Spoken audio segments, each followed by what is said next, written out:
Today on Larry King Now, Michelle Monaghan on True Detective. I'll never do something I don't love, and I loved that. I knew from, honestly, the first page that it was something really special. On her new film, Fort Bliss. I am extraordinarily passionate about the film because I don't believe that there's really any stories about female veterans. You know, we always talk about war and sort of the death toll, but we really don't talk about the cost of war on families. And that's essentially what this film is about. Plus, something no one knows about you. Oh my gosh, that I don't have any cavities. Wow. I'm sorry, that's very random. All next on Larry King Now.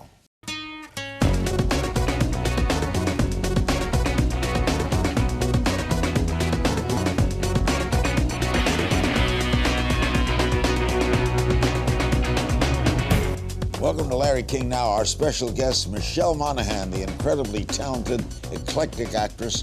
You know her from her Mission Impossible 3 role, her Kiss Kiss Bang Bang, Gone Baby Gone, and most recently, the Emmy Award-winning HBO hit True Detective. You can see her in theaters on September 19th, playing Staff Sergeant Maggie Swan, an Army medic in the film Fort Bliss. We'll get to Fort Bliss in a minute. Did you expect True Detective to be the hit it was? You know, well, no, I don't think I could fully appreciate when I read it how what a phenomenon it was going to be. Certainly, I could respect the level of writing and the talent involved, but it really took on. It really just took off in a way that I never would have thought, and I'm. Did you so like proud. it when you read it? Oh my gosh, I did it, right? I'll never do something I don't love, and I loved that. I knew from, honestly, the first page that it was something really special. Nick Pizzolatto, our creator, our writer, is a very prolific and extraordinary writer. What about working with two great guys, Woody and Matt? They're fantastic. They're great. They're great guys, and they're great friends. And it was really so special to watch their dynamic as friends and as actors. You know, they really brought out the best in each other, and they were really at odds as characters. But in between scenes, of course, and takes and things like that, they have a lot of fun together. You had some intense scenes. I did. I did. You like those? Just the way I like it, yeah. Now, the show was an 8-episode commitment. Mm-hmm. Would you have signed on for multiple seasons? I don't think so. I think that's one of the things that attracted me to this particular show was the actual format, and that it was just a one-off, so to speak. One season, one director, one writer, and all of the same actors. And so I love the idea that it was just a really long movie, but it allowed me enough time to really be able to sink my teeth into this great material. And so no regrets? Oh, no. Oh, my gosh. Absolutely none. Now I'm sort of thinking, gosh, I wish I was able to sign on for What are they going to do in season 2? They don't have the 3 stars. I saw one of the producers, and I saw Nick a few weeks ago, and he did shed a little light on the storyline, but I wouldn't dare repeat it.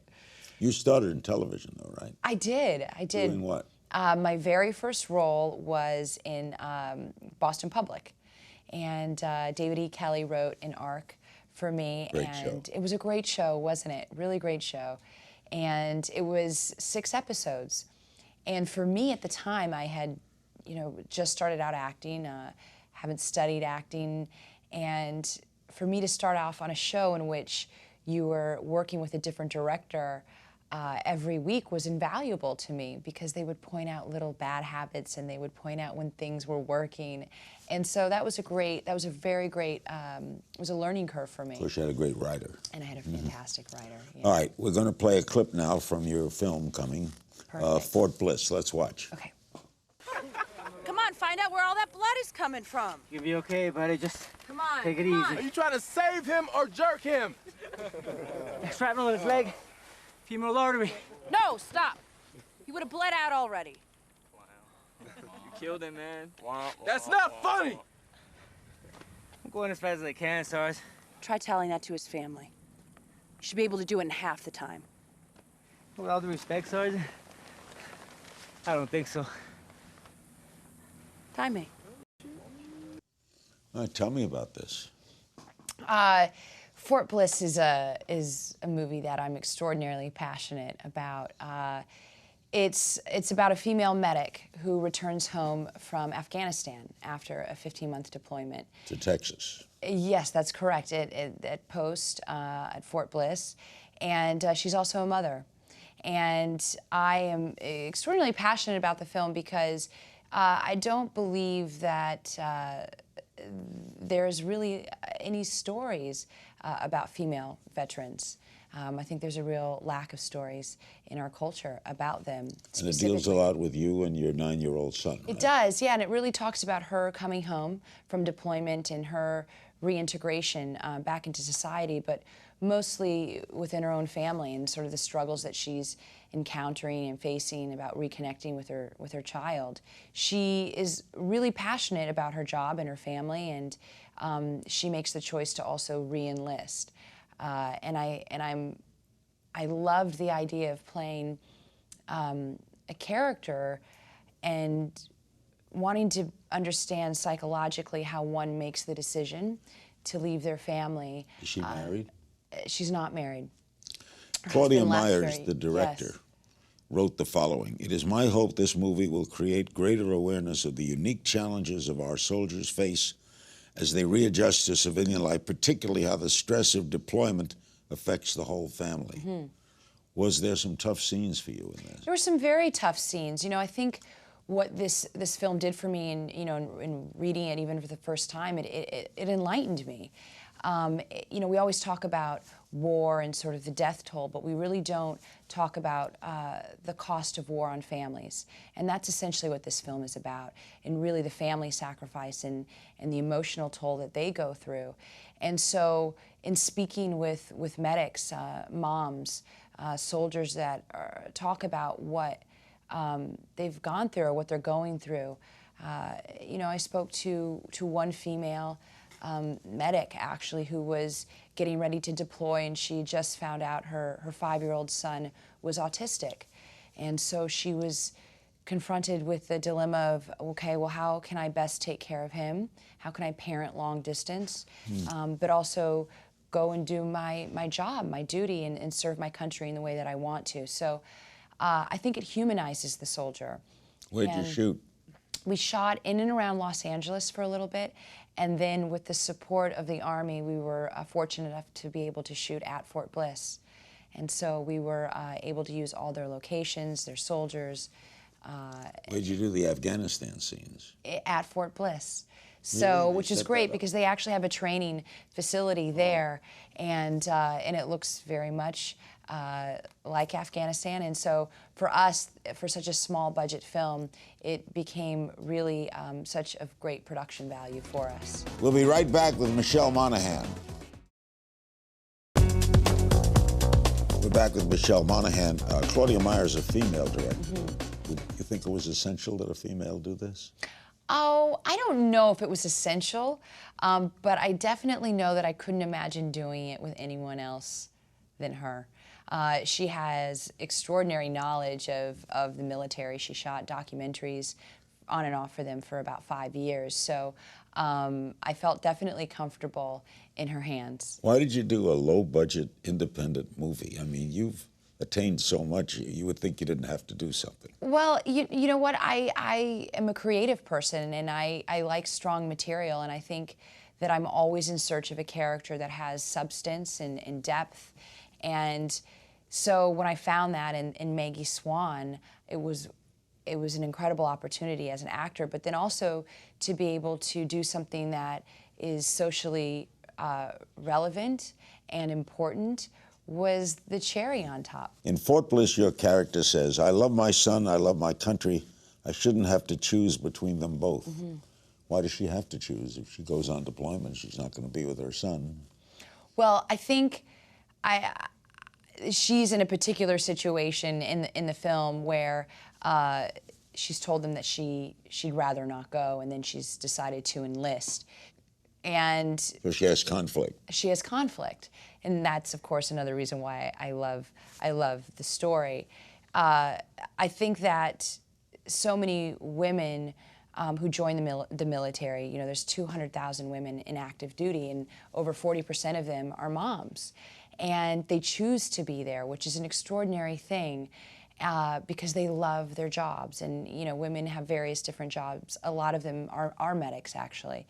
And so they feel very responsible to their platoons, and very needed, and they do a fine, fine job. And so they're torn, though. So they're torn, and I think that's what I hope that people will appreciate about this film, is that the struggle and the conflict that they go through, but to sincerely appreciate the sacrifices that they make, as well as their children. An article came out recently entitled, "Dear Hollywood, please write better roles for Michelle Monaghan." Wow, can you forward that to everyone? Jezebel, the piece stated, "Imagine especially what Michelle Monaghan could have done with a character who did more than nag her husband and seek out revenge against him. And the common thread between her characters in them is that they're mostly silent, underwritten observers of the boyfriend, the husband, the male love interest." Do you feel that way? You know, I can see where someone might have that perspective, and I think that's also why, you know, something like Fort Bliss is really an amazing opportunity for me, because it is such a three-dimensional role. You know, it's interesting that you say, or that person says silent, silent, because I actually take great pleasure in saying very few words on screen, and it would be one of my desires to actually shoot a silent film, because I think the challenge of being able to convey so much with one's face and eyes is probably a really, really great gift. And so, so I'll take that as a compliment. But it is. Yeah, I like to play characters that I can relate to, you know, and in some respect, and so, yeah, I can understand why someone would say that, but I think that's what my job is to continually strive to find roles that are going to challenge me in one way or another. I interviewed the great Ellen Burstyn recently. Oh, she is the great. Here's what she had to say about women in Hollywood. Watch. "You've spoken about the scarcity of female roles. You said the industry is run by men and about men and for men." That was from a Q&A screening of Alice Doesn't Live Here Anymore. You still feel that? You still feel it? It's changed somewhat. Alice was the first film that was told from a woman's point of view. I mean, historically, that's not my opinion. And at that time, there were very few films about and by and for women. Now there are. Now we've had a woman win an Academy Award, a director, and there are more. It's still a man's world, though. Yeah, women only account for 17% of the writers, directors, and producers, and that's been unchanged for 15 years, according to the New York Times. Yeah. You agree with that? I would agree. I would agree to that. There are very few women in the industry.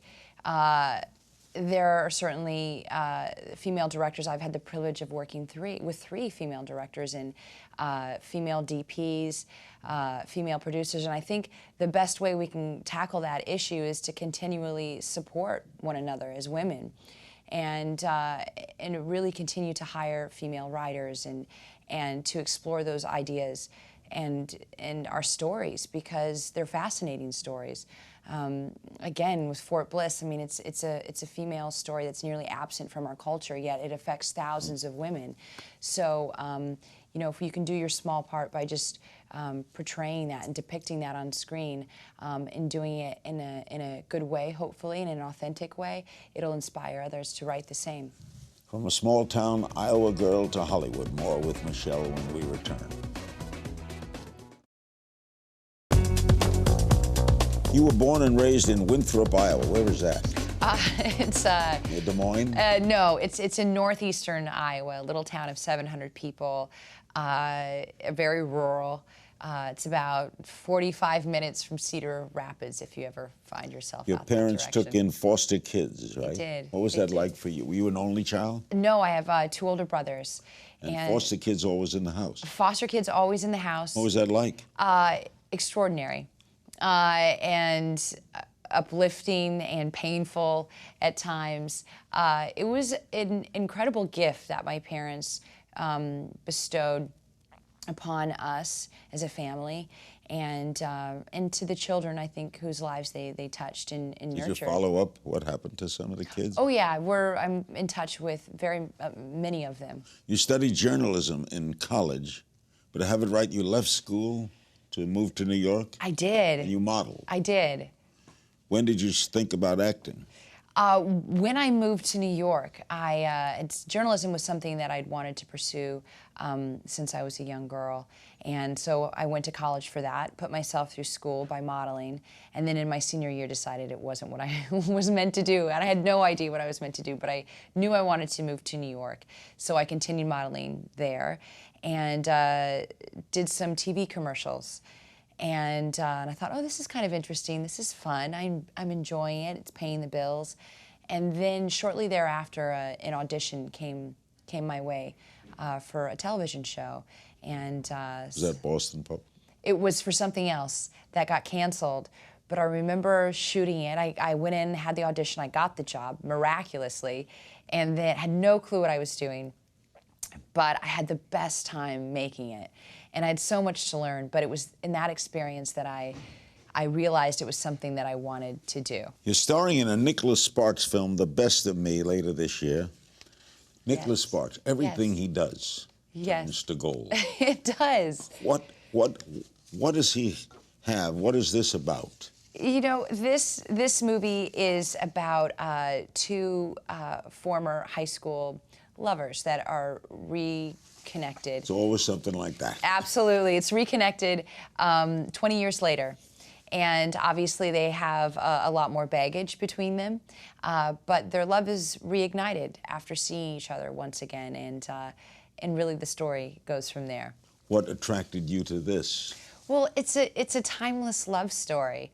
And it's something that I've never done before. Who's the male role? James Marsden. Oh, he's a good actor. He's a wonderful actor and just such a nice person. And I was excited to do something of this scope. You know, it's full of love and heartache. Will we cry? Yes, you will. Even you, Larry King, will cry. I will cry. Nicholas Sparks makes me cry. Yeah. I saw him about a year ago running in Beverly Hills. Oh, you did? I ran alongside him, and he made me cry running. That's amazing. Did you read the book? I did not read the book. I did not read the book. We had a wonderful adaptation of the book, and I told Nicholas I wasn't going to read the book, and he was completely happy with that, so that was good. You've worked with a lot of good-looking leading men. I have. So we're going to play a little fun here. Okay. What comes to mind when I mention their name? Oh, okay, okay. Tom Cruise. Fast. Fast? Fast. He's so fast. What do you mean fast? He grabbed you, or? No.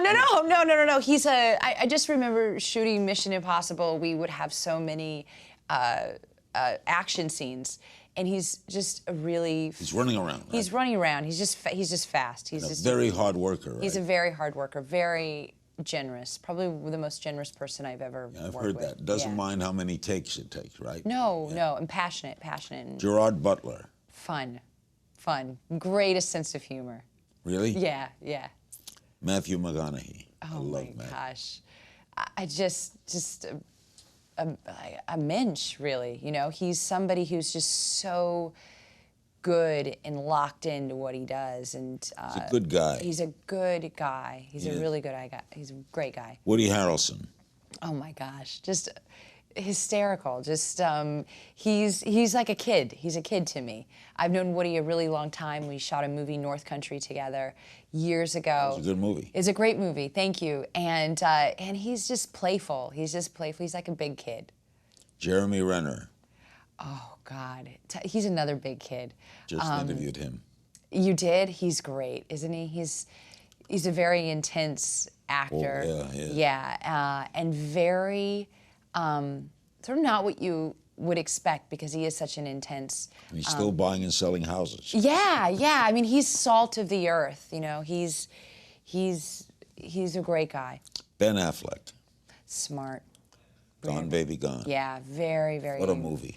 Great movie. His brother's great. His brother's great. A talented family. Their mama raised them right.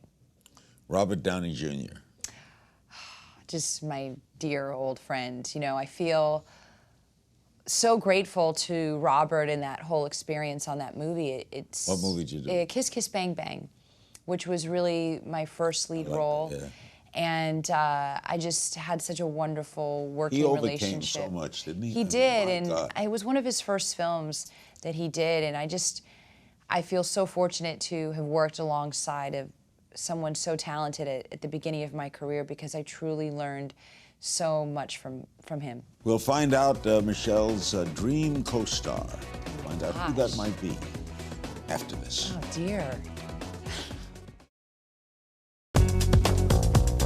We have some social media questions for you. Okay. What was the most difficult part of playing Maggie? I think being believable as a soldier. I mean, that was my biggest concern, my biggest challenge, and it You look was good in that army. Thank you. You know, I got to tell you, it was comfortable. It was? Yeah. Bryson Knox on Facebook wants to know, who's your favorite actor or actress to work with? Oh. Or who's your guest list? Who you want? Who I'd love. Well, I have to say my favorite actress of all time, my favorite performance by her is A Woman Under the Influence, Jenna Rollins. And so that would be my dream co-star. At Lynn's Eric Thomas tweets, you were Tom Cruise's wife in Mission Impossible 3, but we thought you were dead in the 4th film, and then you popped up in a surprise cameo. Was the cameo always the plan? It was not. It was not always the plan. It was something that came about later on. Uriard Ernesto on Twitter has a follow-up question to that. Would you be interested to be in Mission Impossible 5? Absolutely. It was such a great experience. I worked with J.J. Abrams on that. He's a fantastic director, and sure, why not? It was a great. Are action films fun? I love They're work, action. They are work, and they're very technical. I'm fairly athletic, and I really enjoy that challenge a lot, just as much as comedy or drama. I really embrace it. A little game of You Only Knew, if you only knew. I just throw questions at you. Remember the first boy you kissed? Yeah. What was his name? Yes. Oh my gosh. Where in Iowa was this? It was at his name was Jason, and I was outside the school. How old were you? Oh gosh, probably 14 or 15. That's late. Really? Yeah, today. Moment you knew you'd made it. Oh gosh. I would say Kiss Kiss Bang Bang. I'll never forget that moment of finding out that I got that role. That was a big moment for me. If not acting, then what? It's such a good question, and I actually ask myself that often. And in that next thought, I think how grateful I am to be doing what I'm doing, because I truly have no idea what I would do. You know, I love to bake, but I'm not a good enough baker to have a shop. Best piece of advice you ever had? Oh gosh, never take a job for money. Advice for up-and-coming actors? Oh gosh, persevere. Just continue to persevere. If you don't, you're not going to make it. That's exactly right. Biggest splurge? Oh, a house, a home. You know, that was a very big thing. Which era in time would you like to go back and visit? Oh gosh, the 40s, I think. The swing era. Oh gosh. World War II. Yeah, the clothes. Rosie the Riveter. Yes. Favorite thing to bake? Oh wow, I do bread pudding. Thing that keeps you up at night? My son. How old is he? He's 10 months. What's his name? His name is Tommy. Tommy? Yeah. No one's named Tommy Yeah, anymore. Tommy, yeah. After Tommy. Cruz? No, no, yeah. No, Tommy Francis is his name. What's your daughter's name? Willow. Willow. Mm-hmm. Is she 6? She is. Something no one knows about you? Oh my gosh, that I don't have any cavities. You never had a cavity? I've never had a cavity. Wow. I'm sorry, that's very random. No, that's really unique. Music that's currently playing on your iPod? I am really obsessed with Jack Antonoff's album, band, Bleachers. It's called Strange Desire, and I absolutely love it. Superpower you wish you had? I wish I could fly. Time travel or space travel? Oh, gosh. I think time travel. After seeing Gravity, I'm not really interested in going to space. Hidden talent? I have a ring that that I can open up a bottle of beer with. I know, I'm from Iowa. What can I say? Iowa. Favorite place to vacation? Oh gosh, I love the mountains. So anywhere in the mountains, green. Proudest moment? Oh, my children. It's by far. Iowa, Chicago, New York, or Los Angeles? Where do you call home? Well, I have a part of me in every one of those cities. So that's LA is where I hang my hat, but Iowa is the reason why I made it here, and those in between as well. Chicago, you can't. Chicago's. It's a great city. I went to college there.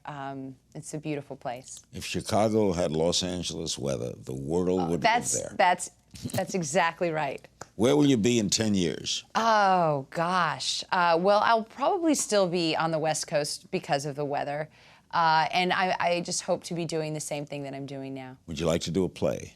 That is my dream. That's my biggest dream, creative Broadway. dream. Yeah. Even if I'm so far off Broadway, I'm in Jersey, perhaps. But You'll be on Broadway. Thank you. Michelle. Thanks for having me. Huge thanks to my guest, Michelle Monaghan. Be sure to catch her new film, Fort Bliss, out in theaters and video on demand. As always, you can find me on Twitter at King's Things. I'll see you next time.